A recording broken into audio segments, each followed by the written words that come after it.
नमस्कार मित्रों, आज के बीच बहस कार्यक्रम में मैं अशोक व्यास दूरदर्शन के आप सभी दर्शकों का बहुत बहुत स्वागत करता हूं। मित्रों, आज के कार्यक्रम का हमारा विषय है मौसमी बीमारियां, उनसे बचाव और उनका उपचार। और इस विषय पर बातचीत करने के लिए आज हमारे स्टूडियो में आमंत्रित हैं डॉक्टर GS गहलोत साहब। आप CGHS जयपुर में वरिष्ठ चिकित्सक के पद पर कार्यरत हैं। मित्रों, हमारे यहाँ राजस्थान में हर 3-4 महीने में मौसम में बदलाव होता है और जैसे ही मौसम में बदलाव होता है उसी के साथ मौसमी बीमारियों की भी शुरुआत हो जाती है। तो यानी अक्टूबर के महीने में, नवंबर के महीने में और इन दिनों सर्दी का सीज़न शुरू हो जाता है। तो इस सीज़न में कौन कौन सी बीमारियां पनपती है और उनके क्या उपचार हैं और उनसे कैसे बचाव कर सकते हैं, हमें इस मौसम में कौन कौन सी सावधानियां रखनी चाहिए, ये सारी बातें हम डॉक्टर साहब से करेंगे। डॉक्टर साहब, कार्यक्रम में आपका बहुत बहुत स्वागत है। डॉक्टर साहब, जैसा कि हमने बताया कि इन दिनों सर्दी की शुरुआत हो चुकी है और अस्पतालों में मरीजों की तादाद भी बहुत बढ़ गई है। तो जैसे ही मौसम बदलता है उसके साथ बीमारियों का सिलसिला भी बढ़ जाता है। ऐसा क्यों होता है? देखो अशोक जी, दूरदर्शन के सभी दर्शकों को मेरा प्यार भरा नमस्कार। देखो अशोक जी, जैसा आपने बताया कि ये जो मौसमी बीमारियां हैं जो मौसम के बदलाव के साथ में होती हैं, तो कुछ बीमारियों का जो होता है मौसम से एक खास लगाव रहता है कि गर्मियों में कुछ अलग टाइप की बीमारी रहती हैं, सर्दियों में कुछ अलग टाइप की बीमारी रहती हैं, बरसात में कुछ अलग टाइप की बीमारी रहती हैं। इसी तरह से जैसे आज का हमारा विषय है विंटर सीजन वाली। हाँ, मैं पहले यही जानना चाह रहा हूँ कि ये अलग अलग मौसम होते हैं। जब जैसे सर्दी की शुरुआत होती है तो अलग तरह की बीमारी होती है, फिर जैसे ही गर्मी का सीजन शुरू होगा तो बीच में अलग तरह की बीमारी होगी, बारिश में अलग। ऐसा क्यों होता है? ऐसा जनरली इसलिए होता है कि एनवायरनमेंट से जो कीटाणु रहते हैं उसका एक शरीर और कीटाणु दोनों का ही एक घनिष्ठ रिश्ता रहता है। जैसे सपोज गर्मी में अपन देखते हैं कि टेम्परेचर ज़्यादा रहता है, टेम्परेचर ज़्यादा रहता है, बहुत जल्दी खाना पीना जो भी चीज़ें बहुत जल्दी ख़राब हो जाती हैं। तो उस सीज़न में जो ऐसी बीमारियां हैं जो ज़्यादा, जैसे फूड पॉइजनिंग है, बहुत जल्दी गर्मी वाली बीमारी हैं वो जल्दी, हैजा है, वो ऐसी बीमारियां हैं वो बहुत जल्दी पनप जाती हैं, बहुत जल्दी हो जाती हैं। दूसरा जैसे लू लगना, डिहाइड्रेशन, ये गर्मियों में। ऐसे ही जो अपना वर्षा ऋतु है उसमें अपन देखेंगे कि जो पानी से फैलने वाली बीमारी है, वर्षा से जो पानी कलेक्ट होता है, जैसे मच्छर जनित बीमारी हैं वो बहुत ज़्यादा हो जाती है। गंदगी वाली बीमारी हैं जो गंदा पानी से पनपती है, जैसे हैजा है, टाइफॉइड है, जैसे मलेरिया है, चिकनगुनिया है, डेंगू है। ये जो इनका बरसात से एक जो एनवायरनमेंट मिल जाता है, ये कह सकते हैं कि जैसे गर्मी में अपन देखेंगे तो पानी कलेक्ट नहीं होता है जनरली, बरसात में आके ही पानी कलेक्ट होगा। मच्छर के लिए पानी ज़रूरी है, तो इसलिए उसके लिए वो सूटेबल रहता है। इसी तरह से अगर अपन सर्दी की तरफ जाएंगे तो सर्दियों में जो वायरस रहता है, बैक्टीरिया रहता है, और कुछ हमारी दूसरी जो क्रॉनिक डिजीज रहती है उनका एक घनिष्ठ रिश्ता रहता है।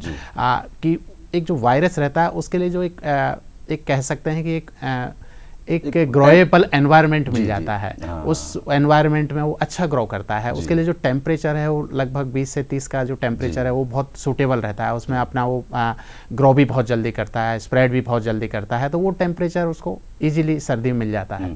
तो एनवायरनमेंट का जो बॉडी है, कीटाणु हैं, बैक्टीरिया हैं, उन पर सब पर एक बहुत ही इम्पैक्ट पड़ता है। और यही रीज़न है कि अलग अलग सीजन में अलग अलग डिजीज़, ये कम्युनिकेबल और नॉन कम्युनिकेबल डिजीज़ हैं, ये हो जाती है। यानी कि जो टेम्परेचर है इसमें खास मायने रखता है कि जो भी बैक्टीरिया या वायरस होता है उनके ऊपर टेम्परेचर का बहुत असर पड़ता है कि कौन सा कीटाणु या जीवाणु किस टेम्परेचर में ज़्यादा ग्रो करता है, उसी के अकॉर्डिंग उस मौसम में वो बीमारी ज़्यादा फैलती है। तो अभी हमारे यहाँ अभी सर्दी का मौसम स्टार्ट हो चुका है, तो अभी कौन कौन सी ऐसी बीमारियां हैं जो इस मौसम में ज़्यादा ग्रो करती हैं? सर्दी में अपन देखेंगे तो जो एक कह सकते हैं कि सर्दी का नाम ही एक तरह से फ्लू सीजन होता है, जो हमारी मेडिकल टर्मिनोलॉजी बोलते हैं कि फ्लू सीजन। फ्लू मतलब वायरल, कफ कोल्ड ज़्यादा होता है, कफ है, कोल्ड है, वायरल जो बुखार होता है, गला खराब, खांसी है। दूसरी जो बीमारी हैं ये मोस्टली जो होती हैं वायरल डिजीज ज़्यादा होती हैं, जो ब्रोंकाइटिस है, अस्थमा है, एलर्जी है, स्किन डिजीज है। ये जो एक टेम्परेचर से जिनका लिंक रहता है उनका स्प्रेड सर्दियों में बहुत ज़्यादा रहता है। वायरस में अपन देखेंगे तो जो एक रहीनो वायरस होता है जो सिंपल कफ कोल्ड में होता है, जो खांसी जुकाम सिंपल होता है, रहीनो वायरस होता है, इजीली ग्रो कर जाता है, पर्सन टू पर्सन स्प्रेड कर जाता है, तो उसके लिए वो फेस्टिवल सीजन है। इसी तरह से जो इन्फ्लुएंजा वायरस है, जो ये कह सकते हैं कि कफ कोल्ड वाला वायरस है, फ्लू वायरस, वो जनरली अपर रेस्पिरेटरी ट्रैक्ट में ही रहता है, जो हमारा मुंह का पार्ट और थोड़े गले वाले पार्ट यहीं तक रहता है। लेकिन H1N1 जो इन्फ्लुएंजा वायरस है, जिसको अपन इन्फ्लुएंजा, H1N1 या H3N2 जो जिसको वायरस बोलते हैं, ये वायरस थोड़ा 90% लोगों में गले तक रहता है, लेकिन 3 to 5% लोगों में ये नीचे चेस्ट में भी जा सकता है। तो ये इन्फ्लुएंजा वायरस है। तीसरा ये रेस्पिरेटरी सिंसाइटल वायरस होते हैं जो रेस्पिरेटरी सिस्टम को ही अफेक्ट करते हैं, जिनके लिए एक सूटेबल एनवायरनमेंट थॉट में और यहाँ मिल जाता है।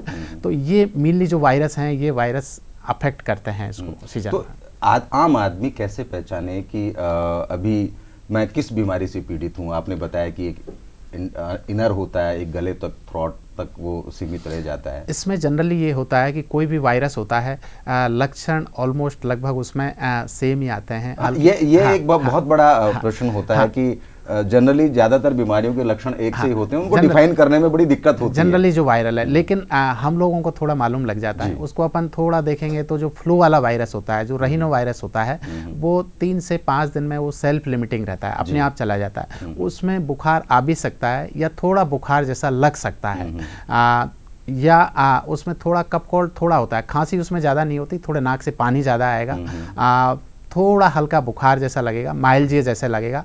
लेकिन अगर इन्फ्लुएंजा की तरफ आप जाएंगे, गले में जो खराश या गले में दर्द शुरू हो जाता है, क्या वो भी इसी बीमारी का लक्षण है? ये जनरली ये होता है कि जब भी कोई वायरस होता है तो ग्रो करता है, तो उसकी वजह से सीक्रेशंस चालू होता है। बॉडी अपनी होती है, वो सीक्रेशंस स्टार्ट करती है। तो सीक्रेशंस की वजह से कंजेशन हो जाता है। जैसे ही कंजेशन होता है तो उसमें सेकेंडरी दूसरे इन्फेक्शन भी चालू हो जाते हैं। क्यों? ऑरल कैविटी और रेस्पिरेटरी, जो हमारी सांस की नली है और जो मुंह का आहार नली है, ये दोनों ही ऐसा है कि इससे कीटाणु भरे पड़े रहते हैं इसमें। तो इससे इसका डायरेक्ट लिंक होता है। जब भी कोई वायरल इन्फेक्शन होता है तो मोस्टली इन्फ्लेमेशन स्टार्ट हो जाती है, थोड़ी सूजन स्टार्ट हो जाती है, और सूजन में फिर दूसरे कीटाणु चालू हो जाते हैं स्टार्ट करना। तो उसकी वजह से हमको जो गले में खराश जैसा फील होता है, थोड़ा दर्द जैसा फील होता है। और जितना आपको गले में खराश होगी, सूजन होगी, साथ में टेम्परेचर ज़्यादा आ जाता है। जैसे H1N1 इन्फ्लुएंजा वायरस है, उसमें काफ़ी ज़्यादा टेम्परेचर आ जाता है, मतलब बुखार हो जाता है, बुखार आ जाता है, कपकपी लगती है काफ़ी लोगों को। तो ये एक तरह से जो बुखार होता है, ये हमारी बॉडी की उसको शो करता है कि ये वायरस ज़्यादा ग्रो कर रहा है। और बॉडी के हमारे साइटोकाइंस हैं, जो साइटोकाइंस है बॉडी वो ज़्यादा रिलीज कर रही है। साइटोकाइंस ज़्यादा रिलीज होंगे तो फिर टेम्परेचर आएगा। तो ये जनरली अपन देखते हैं कि 95% लोगों में जो होता है, गले का इन्फेक्शन सिंपल हुआ, थोड़ा कफ कोल्ड जैसा हुआ, नाक से पानी आया, और ये सेल्फ रिजॉल्विंग हो जाता है। थोड़ा हमने डिकंजेस्टेंट लिया और थोड़ा नमक के गरारे किए और उससे लगभग ठीक हो जाता है।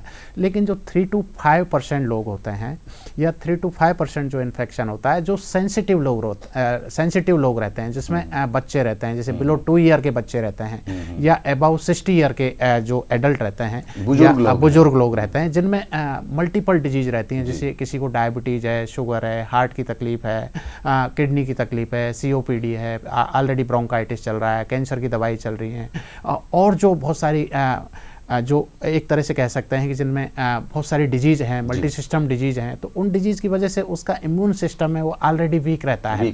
तो ऐसे लोग बहुत सेंसिटिव रहते हैं। तो इन लोगों में ये इन्फेक्शन काफ़ी बार सेंसिटिव हो जाता है। इसी तरह से जो बिलो 2 ईयर के बच्चे रहते हैं, 2 साल से कम उम्र के जो बच्चे रहते हैं, उनमें भी ये इन्फेक्शन है काफ़ी बार सीरियस हो जाते हैं। उसका रीज़न होता है कि 2 साल से पहले का जब बच्चा होता है तो उनमें इम्यून सिस्टम एक तरह से डेवलप हो रहा होता है, यानी उनकी प्रतिरोधक क्षमता जो बच्चे में डेवलप होती है, उनकी एक तरह से वो परिपक्व नहीं रहती है जो क्षमता है। इसलिए तो 2 साल से कम के बच्चे हैं वो थोड़े सेंसिटिव रहते हैं, बुजुर्ग लोग सेंसिटिव रहते हैं।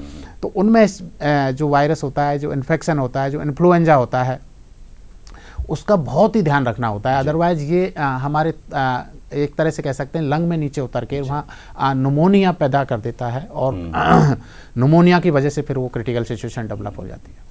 बिल्कुल सही कहा डॉक्टर साहब आपने। तो अब अगर ऐसी स्थिति हो जाती है कि सर्दी, जुकाम, कफ, कोल्ड अगर होता है, तो प्राइमरी स्टेज पर जब हम ऐसे कौन से घरेलू उपचार हैं ताकि उनको ठीक कर लें? हालांकि आपने कहा है कि 5-6 दिन में जो एक जनरल कोल्ड का अगर कोई इफेक्ट पड़ता है तो वो 4-5 दिन में वो वायरस ख़त्म हो जाता है और वो ठीक हो जाता है, लेकिन फिर भी लोग डर जाते हैं। तो हम ऐसे कौन से घरेलू उपाय कर सकते हैं ताकि इन बीमारियों से हमको जल्दी निजात मिल जाए? देखो, जब भी सिंपल वायरल इन्फेक्शन होता है तो उसमें डरने की कोई ज़रूरत नहीं रहती है, चिंता करने की कोई ज़रूरत नहीं रहती है। लेकिन कुछ खास सावधानियां, प्रिकॉशन हैं, वो बहुत ज़रूरी है। जैसे सपोज एक फैमिली में सभी लोग हैं, बच्चे भी हैं, बूढ़े भी हैं और दूसरे लोग भी हैं, एक को अगर इन्फेक्शन हो जाता है, जनरली जो इन्फेक्शन होता है या तो बच्चे स्कूल से जाते हैं या इधर उधर बच्चे ज़्यादा रहते हैं या जो एडल्ट लोग हैं जो जॉब पर रहते हैं इधर उधर, वो उन्हीं लोगों में जनरली इन्फेक्शन होता है पहले, और वो लोग इन्फेक्शन को ले आते हैं या उनको सबसे पहले वायरल इन्फेक्शन होता है। तो एक फैमिली में अगर एक मेंबर को वायरल इन्फेक्शन है तो उनको थोड़ा सावधानी रखने की ज़रूरत है। जब भी उनको लगता है कि उसको वायरल इन्फेक्शन है, उसको खांसी जुकाम बुखार जैसा कुछ लग रहा है, माइल्ड हो रहा है, तो पहली प्रिकॉशन तो उसमें सबसे पहले वो मास्क उसको लगाना चाहिए, मास्क लगा लेना चाहिए उनको, दूसरे लोगों के कम से कम टच में रहें, क्यों 3 to 5 पीरियड का जो 3 to 5 डेज़ का जो पीरियड रहता है वही कम्युनिकेबल पीरियड रहता है, उसमें थोड़ी वो सावधानी रखें। दूसरे मेंबर्स हैं घर के, बच्चे हैं, उनसे थोड़ा डिस्टेंस रखें। जो बुजुर्ग लोग हैं जिनको मल्टीपल डिजीज़ हैं उनसे थोड़ा डिस्टेंस मेंटेन करें, और एक जो हाइजीन होती है, सेल्फ हाइजीन, उसका विशेष ध्यान रखें। आप बार बार अपने नाक को या आँखों को छुएं नहीं, और बार बार जो घर के सामान हैं सारे, उनको सारी चीज़ों को नहीं छुएं। आपके जो कंबल हैं, बेडशीट हैं, उनको एकदम नीट एंड क्लीन रखें। दूसरे लोगों के टच में जैसे बच्चों को हक करना या फिर उनको प्यार करना, वो थोड़ा डिस्टेंस रखें उसमें। और मेनली रहता है कि अपनी डाइट जो है वो बहुत इंपॉर्टेंट है, उसमें आप एक बैलेंस न्यूट्रिटिव और बैलेंस डाइट लें। रेगुलर जो एक्सरसाइज करते हैं उसका ध्यान तो आपको रखना ही है। जो रेगुलर एक्सरसाइज में आप जो भी योगा व्यायाम प्राणायाम करते हैं, डेली एक्टिविटी करते हैं, उसका आपको बहुत ही विशेष ध्यान रखना होता है। साथ में जो अगर साथ में कोई दूसरी डिजीज चल रही है तो उसका भी बहुत विशेष ध्यान रखना है। नहीं, ये आपने बताया कि बहुत सारी सावधानियां हमको बरतनी पड़ती है, मास्क बहुत ज़रूरी हो गया। ऐसा नहीं था कि जब कोविड ने सबको सिखा दिया कि मास्क बहुत इम्पॉर्टेंट है, लेकिन ज़रूरी नहीं है कि अगर कोविड हो तो ही मास्क का उपयोग करें। हम जनरल अगर हमारे यहाँ कोल्ड हो जाता है तो उससे बचाव के लिए, जैसे डॉक्टर साहब ने बताया, मास्क एक बहुत ही महत्वपूर्ण साधन है जिसको आप घर में इस्तेमाल करके दूसरे लोगों को भी इससे बचा सकते हो। डॉक्टर साहब, ये सावधानी आपने बहुत सारी बताई है हमारे दर्शकों को, लेकिन हम ऐसी स्थिति में क्या, मतलब प्राइमरी स्टेज पर घरेलू क्या उपचार कर सकते हैं ताकि हमें राहत मिल जाए? घरेलू उपचार में आप सिंपल, जैसे आपको तेज़ बुखार आ रहा है या बुखार जैसा लग रहा है या आपको सिर दर्द बदन दर्द हो रहा है, वायरल में जनरली यही होता है, तो आप सिंपल पैरासीटामोल की टेबलेट ले सकते हैं। आपके गले में सिंपल खराश जैसा है तो आप नमक के गुनगुने पानी से नमक के गरारे कर सकते हैं। आप जनरली जो अदरक है, लहसुन है, जैसे हल्दी है, ऐसी चीज़ों के साथ में दूध के साथ में मिक्स कर सकते हैं, काढ़ा बना के थोड़ा पी सकते हैं, डेफिनेटली पी सकते हैं। और आपको रेस्ट करने की ज़रूरत रहती है, थोड़ा रेस्ट करें, बाकी मेंबर से थोड़ा डिस्टेंस रखें। बाकी तो कोई बहुत स्पेसिफिक ट्रीटमेंट इसका होता नहीं है, थोड़ा वॉच रखें। अगर आपको जैसे अस्थमा है, COPD है, या ऑलरेडी आपको कोई दूसरी डिजीज है, क्रॉनिक डिजीज है, और आपको लगता है कि आपके सांस लेने में आपको दिक्कत आ रही है, वायरल जो बुखार है आपका, हाई ग्रेड फीवर है, और 3 दिन से ज़्यादा या 5 दिन से ज़्यादा फीवर आ रहा है, सांस में तकलीफ है आपको, तो उस टाइम आपको तुरंत डॉक्टर से कंसल्ट करना चाहिए, डॉक्टरी सलाह लेना चाहिए। उस टाइम देखना होता है कि आपको भर्ती करने की ज़रूरत है या फिर वैसे ही कुछ जांच करा के आपको कुछ एंटीबायोटिक या कुछ और चीज़ देके आपको रेस्ट कराए। अच्छा डॉक्टर साहब, ये जो सर्दी का सीज़न शुरू हो जाता है तो आपने जैसे कहा कि बहुत सारी बीमारियां इसमें आती हैं, तो हमें ऐसा कौन सा खान पान अपनाना चाहिए या रहन सहन में ऐसे क्या बदलाव करने चाहिए ताकि हम इन बीमारियों से बच सकें? खान पान किसी भी डिजीज़ में, केवल ये वायरल डिजीज़ ही नहीं होती है, खान पान होता है वो हर डिजीज़ में, कोई भी डिजीज़ है, चाहे आपको वायरल डिजीज़ है या कम्युनिकेबल है, नॉन कम्युनिकेबल डिजीज़ है, शुगर, ब्लड प्रेशर, हार्ट की, या कोई भी और क्रॉनिक डिजीज़ है या इन्फेक्शियस डिजीज़ है, तो सबके लिए खान पान बहुत इंपॉर्टेंट रहता है। हम वही चाह रहे हैं क्योंकि अभी सर्दी का मौसम शुरू हो चुका है, क्योंकि बीमारियां तो सब सीजन में होती है, लेकिन खासतौर से अभी जो सर्दियों का मौसम चल रहा है, इसमें हमारे दर्शक क्या ऐसा खान पान अपनाएं? खान पान में अपन देखेंगे तो जो सीजनल चीज़ रहती हैं, फ्रेश, जैसे फ्रेश ग्रीन लीफी वेजिटेबल्स हैं, अभी हरी सब्जियां हैं, वो प्रचुर मात्रा में मिलती हैं, तो हरी सब्जियां हैं, फ्रेश वेजिटेबल्स का यूज़ करना चाहिए, फ्रेश फ्रूट्स का यूज़ करना चाहिए, फली वाली चीज़ें ज़्यादा लेनी चाहिए, नट्स ले सकते हैं, बीन्स ले सकते हैं, फ्रेश फ्रूट्स वगैरह ले सकते हैं। तो ये जो डाइट होती है एक तरह से ऐसी डाइटें नहीं लेनी है जो जैसे बहुत ज़्यादा घी, तेल, चिकनाई, मिर्च मसाला, कचौड़ी, समोसे, मैदा वाली चीज़ें, पिज़्ज़ा, बर्गर, केक, पेस्ट्री, जो हमारे इम्यून सिस्टम को कम भी करती है और साथ में हमको मोटापा भी बढ़ाती है। जैसे ही मोटापा बढ़ेगा तो बहुत सारी डिजीज़ें उससे जुड़ जाएंगी और हमारी इम्यूनिटी है वो वीक हो जाएगी। तो इम्यूनिटी के लिए एक बैलेंस न्यूट्रिशियस डाइट चाहिए, बैलेंस डाइट चाहिए उसके लिए। उसमें सारे विटामिन होने चाहिए, मिनरल्स होने चाहिए, उसके अंदर जो एक कह सकते हैं कि 20% के लगभग उसमें प्रोटीन की मात्रा होनी चाहिए, 15% उसमें लगभग जो कैलोरी का है वो फैट वाला पार्ट होना चाहिए और अप्रॉक्स एक 60% जो पार्ट होता है वो कार्बोहाइड्रेट वाला पार्ट होना चाहिए। उसमें एक प्रचुर मात्रा में रेसे वाली चीज़ें होनी चाहिए, लगभग 24 आवर में 50 ग्राम रेसे उसके अंदर होना चाहिए। प्रचुर मात्रा में हम लिक्विड फ्रूट्स वगैरह लेंगे तो उसमें मिनरल्स और विटामिन्स हैं वो प्रचुर मात्रा में उसके अंदर जाएंगी। तो वो एक इम्पोर्टेंट है डाइट बहुत इंपॉर्टेंट है। मेरे ख्याल कैलोरी और न्यूट्रिशियस और बैलेंस डाइट बहुत जरूरी है। और मेरे ख्याल से गर्म चीज़ों का इस्तेमाल करना चाहिए, गर्म खाना खाना चाहिए, ठंडा खाना इस्तेमाल नहीं करना चाहिए। डेफिनेटली ठंडा पानी, साथ में ही आपका जो पहनाव है वो चेंज हो जाना चाहिए। आप अगर आपको अगर ऑलरेडी ब्रोंकियल अस्थमा है या सीओपीडी है, ब्रोंकाइटिस है, दूसरी चीज़ें, सर्दी से ज़्यादा सेंसिटिव हैं, आपको एलर्जी रहती है सर्दी से, तो आपका पहनावा है उस फुल आस्तीन के कपड़े पहनो, वूलन वाले कपड़े पहनो, सॉक्स पहन के चलो। बाहर जा रहे हैं तो अपना मफलर वगैरह या वो सब कुछ बांध के आप चलो। तो ये चीज़ें अगर स्किन आपकी बहुत रूखी हो जाती है, उसमें इचिंग होती है, खुजली होती है, तो उसमें आप जो सोप है आपका वो मॉइस्चराइजिंग सोप होता है, एक ड्राई सोप होता है, एक वेट सोप होता है। जैसे जो मॉइस्चराइजिंग सोप होते हैं वो यूज करना चाहिए। जो कोकोनट ऑयल है सिंपल, उसको अपने शरीर पर सप्ताह में एक बार कम से कम लगाना चाहिए। मॉइस्चराइजिंग क्रीम्स आती हैं वो भी आप यूज कर सकते हैं। अच्छा डॉक्टर साहब, इन दिनों में सर्दियों में खासतौर से जो जॉइंट पेन्स के मरीज हैं, जिनके घुटनों में दर्द होता है, जिनके शरीर में और जगह दर्द होता है, जो हार्ट के पेशेंट होते हैं, वो इन दिनों में उनकी स्थितियां ज़्यादा बदतर होती है, उनको क्या सावधानियां बरतनी चाहिए? देखो अशोक जी, आपने ये बहुत अच्छा क्वेश्चन किया कि जो हार्ट की डिजीज़ हैं, ब्लड प्रेशर की डिजीज़ हैं, या कह सकते हैं ब्रोंकियल अस्थमा है, सीओपीडी, जो क्रॉनिक डिजीज़ चल रही हैं, जिन लोगों को क्रॉनिक डिजीज़ चल रही है उन लोगों को बहुत ज़्यादा ध्यान रखना चाहिए। उनको टाइम टू टाइम चेकअप तो कराना ही होता है। शुगर है तो शुगर को मेंटेन करना है, ब्लड प्रेशर है तो ब्लड प्रेशर को मेंटेन करना है। लेकिन जो सर्दी से ब्लड प्रेशर और हार्ट की बीमारी, साथ में लकवा, इन बीमारी, ब्रोंकियल अस्थमा, इनका डायरेक्ट लिंक होता है, डायरेक्ट रिलेशन होता है। जो जॉइंट वाली बीमारी हैं, जोड़ों की तकलीफ, जिनको रूमेटॉइड आर्थराइटिस है ऑलरेडी, या जॉइंट वाली दूसरी डिजीज़ है, उनका डायरेक्ट लिंक होता है। तो जॉइंट वाली डिजीज़ें जैसे ही विंटर सीजन आता है वो बढ़ जाती हैं। तो उन लोगों को रेगुलर एक्सरसाइज एक बहुत इंपॉर्टेंट, सेकंड जो फैक्ट, डाइट के बाद में जो सेकंड ट्रीटमेंट होता है किसी चीज़ का, वो होता है एक्सरसाइज। तो एक्सरसाइज का आपको बहुत ही ध्यान रखना है, उसमें रेगुलर फिजिकल एक्टिविटी, एक्सरसाइज, उससे दो चीज़ हैं, आपकी इम्यूनिटी तो बूस्टअप होगी, साथ में आपका जो जॉइंट है या डिसेबिलिटी है या जहां आपको जॉइंट पेन है उसमें भी उससे इम्प्रूवमेंट होगा, आपकी एक्टिविटी बढ़ेगी।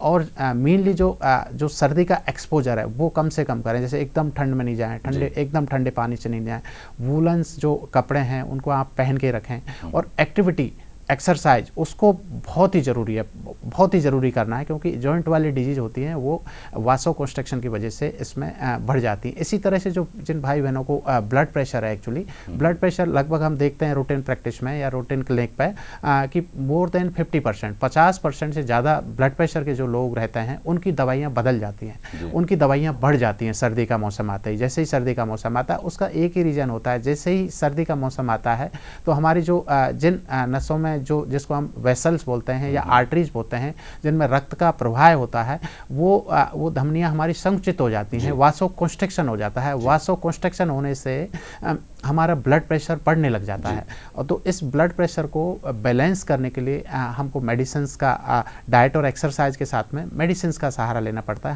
हमको मेडिसिन से इम्प्रूव करनी पड़ती हैं। इसी हिसाब से जब भी ब्लड प्रेशर बढ़ता है तो इसका दूसरा नुकसान है कि जिन लोगों का ब्लड प्रेशर एकदम सूटअप हो जाता है तो ब्रेन हिमरेज होने के बहुत ज़्यादा चांस रहता है।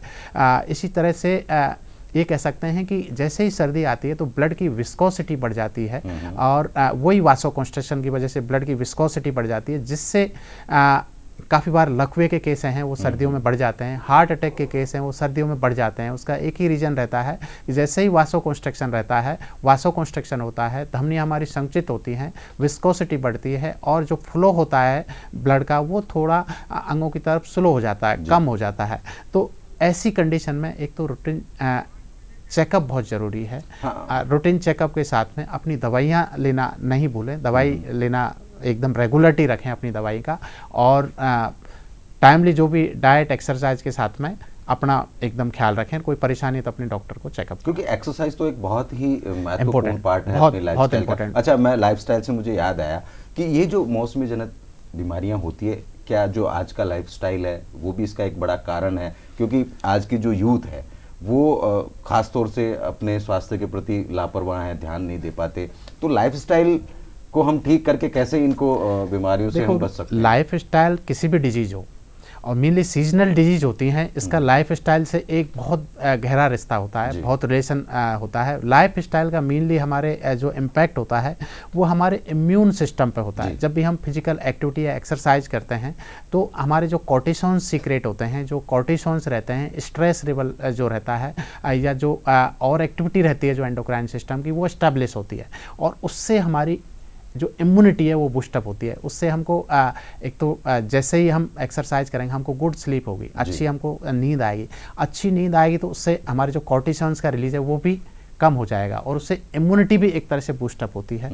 तो एक्सरसाइज कोई भी डिजीज हो, यही नहीं, सीजनल डिजीज और इन्फेक्शियस डिजीज के लिए जो इम्यूनिटी बूस्टअप का एक जरिया होता है वो डाइट के बाद में एक्सरसाइज एक बहुत बड़ा जरिया होता है। डाइट एक्सरसाइज में हम डेली कुछ नहीं कर सकते तो रूटीनली 30 से 40 मिनट का एक वॉक कर सकते हैं, जिसमें स्टार्टिंग के 5 मिनट आप स्लो वॉकिंग, देन 30 मिनट आप ब्रिस्क वॉकिंग करें और लास्ट के 5 मिनट आप स्लो वॉकिंग करें। तो सिंपल वॉक कर सकते हैं, योगा कर सकते हैं, प्राणायाम कर सकते हैं, एरोबिक एक्सरसाइज कर सकते हैं, साइकिलिंग कर सकते हैं, और भी कोई गेम्स वगैरह, बैडमिंटन, जो भी जैसा है बच्चों में साइकिलिंग या जो भी जैसे ही रनिंग या छोटी छोटी चीज़ों का ध्यान रखें। जैसे अपन ऑफिस में जाते हैं तो ऑफिस में अपनी जो एक तरह से कह सकते हैं कि जो अपनी कार पार्किंग है थोड़ा दूर खड़ी करें, दूर खड़ी करके पैदल जाएं। सीढ़ियाँ हैं तो छोटी छोटी चीज़ें, सीढ़ियाँ अपन पैदल चढ़ के जाएं बिना लिफ्ट के यूज़। तो ये छोटी छोटी चीज़ों का अपन ध्यान रखें। छोटे छोटी दूर पे अपन को जाना है या छोटे काम के लिए जाना है तो अपन पैदल चलें। तो इन चीज़ों से काफ़ी हद तक अपनी एक्टिविटी को बढ़ा सकते हैं। और मैं ये कह सकता हूँ कि आज दुनिया में एक जो सबसे बड़ी प्रॉब्लम है वो है एक ओबेसिटी, मोटापा। उसका जो मेन रीज़न है वो एक तरह से विदाउट जो एक्सरसाइज नहीं और ईटिंग हैबिट्स, जो डाइटरी हैबिट्स हैं वो बैड होना ही सबसे बड़ा रीज़न है। डॉक्टर साहब, मोटापे के साथ साथ एक और बहुत बीमारी जो हमारे यूथ में और युवा पीढ़ी में फैली हुई है वो है टेंशन। वो सो नहीं पाते हैं प्रॉपर, दिमाग में वही सब चीज़ें चलती रहती है, नींद नहीं आती है। तो शायद नींद पूरा नहीं होना भी आपके इम्यून सिस्टम को बहुत डिस्टर्ब करता है। बिल्कुल।